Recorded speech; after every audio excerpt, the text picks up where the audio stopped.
All right, welcome in to another episode of Carps Corner. And sorry, I've been away for a little bit. Wasn't feeling well this weekend. So a lot going on. Tuesday, all the way through the Super Bowl, I'm going to be out in Hawaii.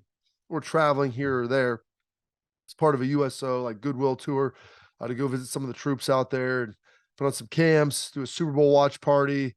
And so it'll be cool. It's a trip to Hawaii, but more importantly, get a chance to say thank you to all of the troops that are out there. So sorry, got a lot going on. I'm going to try to get you at least one episode from out in Hawaii too, but trying to pack, get a lot of stuff going on in the midst of fighting a little bit of a cold, which you might be able to hear here. But we've got some great sound to listen to. Got some comments on some of the transfers.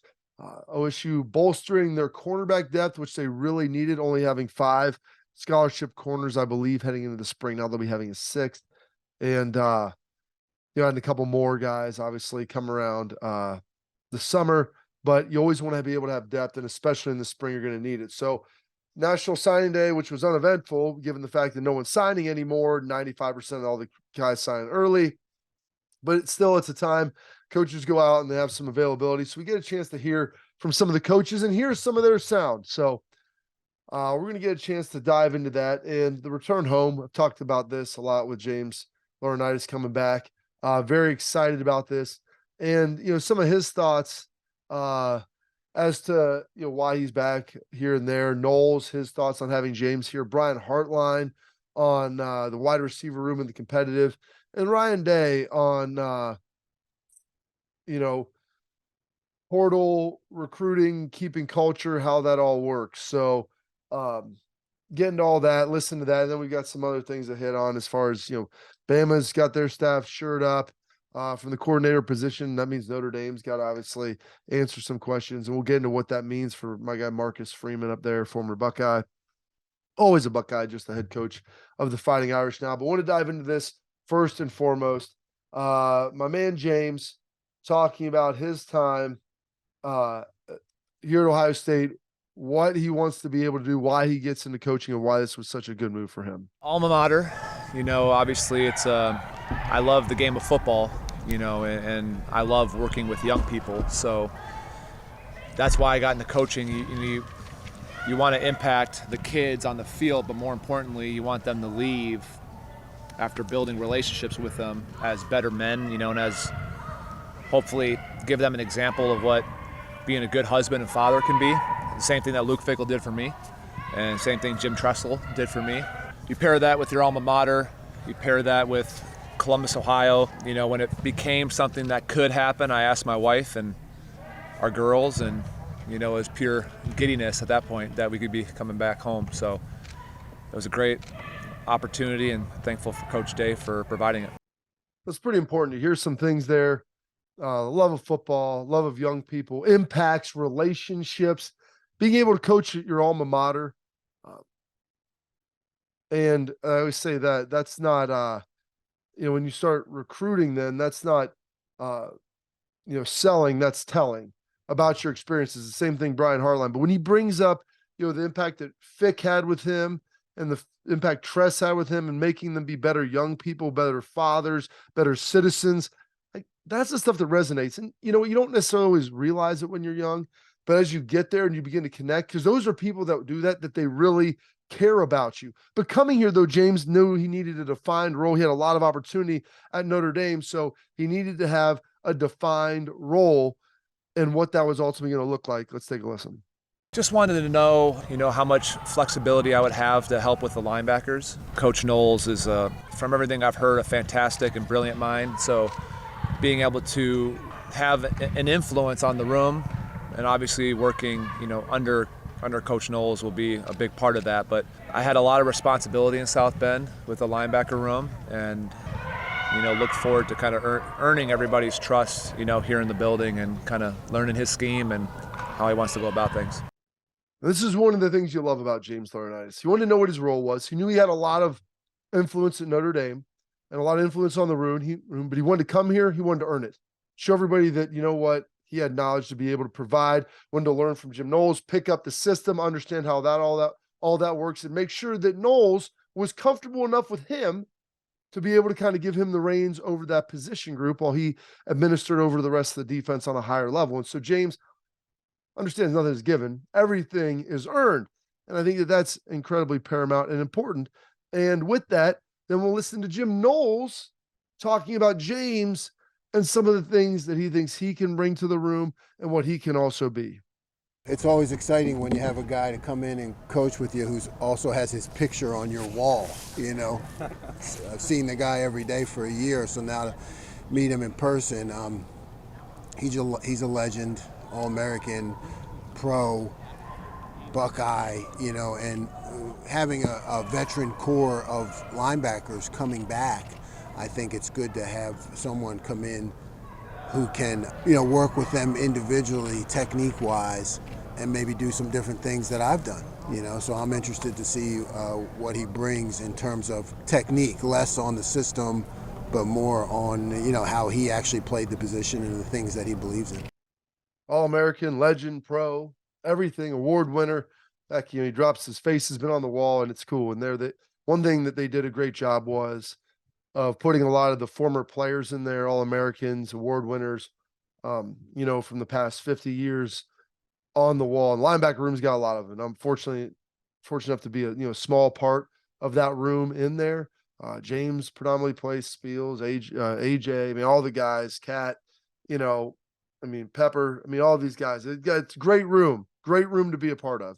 And understanding, like Jim knows, like, hey, this guy's a smart dude. And when you've been teaching guys and veteran dudes, sometimes it's always good to have another perspective. And I like to be around the guys just to I've learned from a bunch of different coaches. James has, like, you just realize that there's different styles for every player, and you have to kind of figure out what moves and what different techniques are going to work best for those guys, given their physical characteristics of height, size, weight, and speed, all of those things that you've been blessed with. And so James will have a different avenue on that. And James wasn't the most physically gifted guy, so he's going to have some unique ways to get it done that maybe a lot of other people wouldn't have the ability to figure out. So with that, we'll flip over to the guy that James has been compared to a lot, and the guy talking about the offense and new offensive coordinator, but what that receiver room looks like and why it keeps being able to level up, going from, you know, Garrett and Chris to, you know, Jackson was there, and just kind of continues to elevate and elevate and elevate. At one point between Chris and Garrett and Jackson going, it was like, man, no one works harder. You know, it's like our group is awesome. They've always been better. They've always elevated. And then here comes Marv and Mac and Julian's always been going. And so, but to see Marv and then, you know, Garrett making comments on seeing the way Marv works and Mac works and the other guys, Xavier works. I see him out there outside the white lines, you know, the allotted times, but like what he does outside of that time is definitely special. The guys always have continued to work better between the allotted time, between the white lines at practice. But the time he spends outside of practice is pretty awesome. And again, Marv gets a lot of the credit, a lot of good things. Marv does a great job, but his peers are trying to keep pace. Marv's rarely out there by himself, you know, and somebody's with him. But there's a lot to be said by the way he drives that. I'm sure, not to discount anybody, but if Marv wasn't out there, that guy with him probably wouldn't be out there as well. So he does help drive that, and that needs to be maintained and carried forward, and these young guys know that. Your best players always have to be your best leaders and your best grinders. And that's when you have a good team. Marvin Harrison is that. He set the tempo in the room. And so what Brian is saying is, and Marv started it, and all these guys started coming along with him, and now they're ingrained. They've created those positive habits the same way that Marvin had. And now he's out there with them. And if there's a day where maybe he's not around, or maybe he's doing this or traveling or whatever, those guys have now ingrained and entrenched that in them with Julian, with Egmeka, with Xavier. You know, the young guys are coming along. And that's key, because they all hang out together. And it reminds me a lot of kind of how we were with, you know, AJ and James, or AJ Schleggs and myself, and then bringing like James and Marcus along and Curtis Terry and some of the young dudes and pulling them along with us. And like they develop that, and then they perpetuate that culture that, you know, we've created down through the ranks, and it just continues to grow, where you're standing after watching film, you're lifting weights on your own, you're doing everything you can to get your body right, and it's a communal feel, and everything's feeling really good. And so that's a big piece of it, and rolling right there. It's a quick little hiatus here. Come back and hear some Ryan Day talk, and then some of the big highlights of some of the players they're bringing in. Some of the guys who I may have a hard time pronouncing their name, but I think Igman Newsom, I think I'm going to nail that for you and get that down so we can remember that and get going. So, all right. So we've heard from James, heard from Knowles, heard from Hartline. Now let's get a chance to hear from Ryan Day. And 2 quick clips here about the portal and what it's about with keeping culture and how it's hard to keep that intact and why they want to be selective. Here we go. This is going to be a little bit of a shorter one. We've made sure in the transfer portal, we're not bringing guys in and just saying, here's a starting job. You're coming in, you're going to go have to earn everything you have. And we're very careful about who we bring in the portal because the culture is the most important thing in that locker room. And so you hear Ryan Day talk about how selective you want to be through the portal. And because you don't want to build that, you can ruin culture really quickly. You can't just go and bring in everybody because for every player you bring in, you're displacing one more. And I understand it. There's some years we have a position of need. There's something you have to go after. Like all of those things make intuitive sense. But also, you don't want to sit there and just bring in a guy just because you think he can be good. And you're bringing in someone, well, there's a rising sophomore who thought they were going to get a chance to play. And in doing that, you erode the ability to build within your program. And so Ryan gets that on a big level and understands it. But here's the bigger thing. And this is the big issue with NIL. And this is what he's trying to wrap his head around. I think Ohio State might have a better handle on it. There's still a long way to go before next recruiting cycle wraps up, but should be in a better place. But the poaching and the recruiting and using NIL for influence and all of those things, and why Ohio State has been able to kind of hang on despite maybe not being as set up and ready for NIL as a fan base, as an alumni group, as a booster setup, whatever. Here's what Ryan had to say about that. It does. It creates a lot of hard feelings because those are supposed to be an illegal thing to do, but it's happening, so you have to be able to adapt to it. Anytime you have really good players, then you got to do a great job of making sure that they're well taken care of. And I think when you look at our guys and you look at our culture and you look at the program here, guys like being part of this program. They understand how that is, and I think a big part of that is treating them the same way that you're recruiting them. I think the minute you recruit them a certain way, you get them in the building, and then you change the way you operate and communicate, then that creates a lot of problems. I think we've done a good job of that in building those relationships. And you look at the careers that guys have had and they're having right now, you can see a lot of that success because that's the most important thing here, and developing young men too. I mean, that's a big part of the process. These guys are still in the most developmental years of their lives, and that's a big part of the responsibility when recruiting families and young men is to do right by them. And I think we're certainly doing that on the field, but also off the field as well. And you'll hear it over and over and over again. Relationships, relationships, relationships. That's what it's all about. If you develop those relationships, it'll help immensely. You can't be dishonest with players. You have to be the same guy you were when you recruited them as when they're there. And you can't tell them things that won't be true because the chickens will ultimately come home to roost. And yeah, are things happening or players getting poached? There's all this stuff out there. Yeah, it's no good. Nobody likes it. I don't think any of the coaches really like it, even when it benefits them, because they know someone could be backdooring them on their own players. And so they need to find a way to get guidelines around it. But until that point in time, there's no use just complaining about it. Everybody just wants to complain. Complaining isn't solving it. You have to find a solution for it. And I think Ryan has done a really good job with that, trying to do the very best he can in the midst of a very bad situation. Want to throw a couple other things up here, centered around some coaches and some different things. We'll toss this up. These next two, these are centered around Brian Hartline. Seems to be a trend. Every year I mention they're missing one or two, so I'll say it again. And so he looks at the receivers.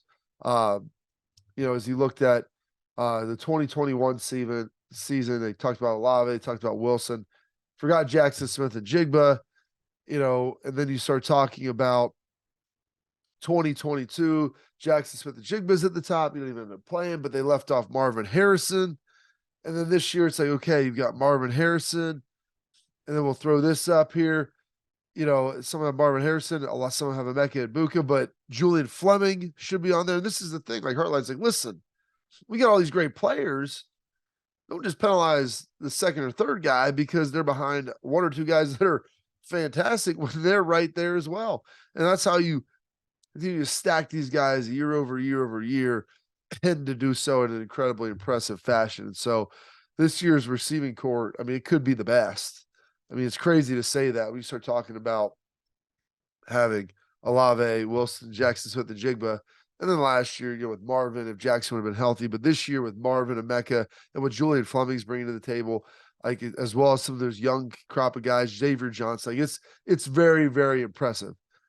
And then so we'll throw this up here as well. It talks about Brandon Ennis, the 5-star receiver. Do you take the money now, or do you get developed to be the best you can be? And in the long run, you'll earn more money and be more ready and developed because of by the time you get to the NFL, because of who Coach Hartline is and how he develops. That's how it played out. Brandon Ennis is a very, very, very talented receiver out of Florida. Turned down probably more money other places. He saw the long game. And listen, understand he's probably been taking care of at Ohio State. Maybe not to the degree that he would have at other places, though. And so he saw the long game. Not everybody's going to see that. Brian Hartline does an elite job of being able to communicate that, but that's not always true for every kid. He's able, because of his track record, to cherry pick guys and pick high caliber, high quality kids who he can talk to this about, understand what it's going to be about, and they ultimately understand it. And so kudos to Hartline and what he's able to do. So well done, sir, on that. Brandon Ennis, I've watched him work out. Guy is a very, very special player and a great human being. You bring in elite humans, man, you're going to get guys that are elite humans and talented. You get elite players because they work to be the best they can be. That's how it works. Great talent, great person, bring them together, great player. It's not rocket science. It's just hard to find those two things that work in conjunction. So look at this. And this has got to go to the portal sometimes. And I'm not a huge fan of portal shopping all the time, but there are position groups. Let's look at the corners at Ohio State. You got to come back Denzel Burke. You've got Jordan Hancock.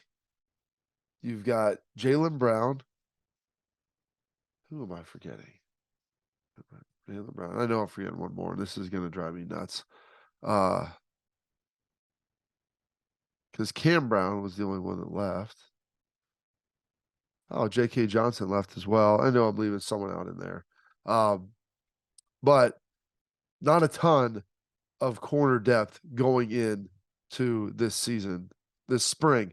And so Ohio State dives in and gets transfer Davison Igby Newsome from Ole Miss to come in. He's a freshman All-American.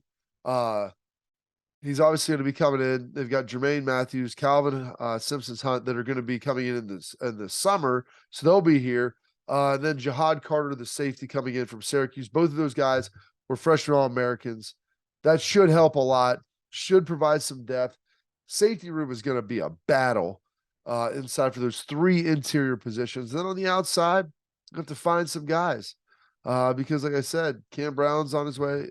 J.K. Johnson's on his way. I think they had 4 scholarship corners going into camp this year or the spring ball this year. So they had to get some more. They'll have some more coming out of that, but you got to get guys ready to play. So I thought this was a good pickup. Ole Miss guy. His coach left. His coordinator left. He's a Jersey kid. Oxford probably wasn't a great fit. You know what? After he's gone, I'm coming here.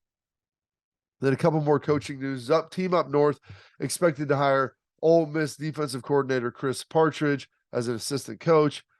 He was down there with Davison, as I mentioned earlier. He's a Jersey guy. There was that connection there. Him going to Michigan, obviously going to Ohio State, that's big. And then also here, Bama gets their staff teed up. Tommy Rees, Notre Dame offensive coordinator, obviously going to be filling in there. And then Kevin Steele, defensive coordinator, who was at Miami, probably saw that that a little bit of a sinking ship, some issues there. Mario Cristobal, they paid a lot of guys. They've done some things. He's got to turn that around in a hurry, though. And maybe he does, but Bama's going to pay a lot. He's working under Nick Saban, which is the best pathway to probably being a head coach. The interesting piece with Tommy Rees is Tommy Rees played at Notre Dame, played under Brian Kelly, coached under Brian Kelly, had a chance to leave when Marcus Freeman got the job to go with Brian Kelly, chose to stay. and in staying, then leaves a year later. And this is probably a problem that Notre Dame is going to have, retaining their top coaches. They don't pay guys all that well. And when you don't do that, you don't maybe you don't necessarily have the commitment to winning, which is what Brian Kelly talked about: the facilities, the staff, the support staff, modernizing how you deal with it. And listen, the diocese, they answer to more people. I get it. They have a lot of things going on. But like until Notre Dame gets with the program of what they actually want to be, do they want to be an elite football program? Because you could be a really good school, elite school, and still have an elite football program, but you have to find a way to modernize it. And you have to understand that the football players are not the normal students that are there. And so just trying to integrate them into the normal human body and assimilate that, that's not how it's going to work. And so those guys have to be treated a little bit differently because you expect more out of them. And I don't know if Notre Dame gets that. That's why Brian Kelly left. I think that's why Mike Bray retired, their basketball coach. So Marcus Freeman probably is going to do really well until he plays elite schools, and then it's going to look like a lot like it has in the past. And that's unfortunate because I think Marcus is a really good coach, but eventually you hit your ceiling. I think Brian Kelly saw that and he said, hey, I took over this dumpster fire at LSU. I mean, heck, we're knocking on the door of the college football playoff, and they're right there at the end of the season playing the SEC championship game in 1 year. So I don't know. Notre Dame, I think they've got some issues. They got some things they got to get cleaned up. I hope they do because I like when Notre Dame is good. I think college football is better, and not just good. I mean, elite good. And I think they have the potential to beat that, but they've got to figure out a way to get with the program. That's it for this show. Appreciate everybody listening. Please continue to like, subscribe, share, comment. We'll have a mailbag. I'll do one from Hawaii. I promise I'll get at least one in. Maybe try to have a good backdrop so we can have some fun with it. So thank you again for tuning in to this edition of Carps Corner, Bobby Carpenter's show. Appreciate it. And we'll keep it rolling here as we get locked in through spring ball and combine and everything else that's going to be coming up over the next couple of weeks. Thanks.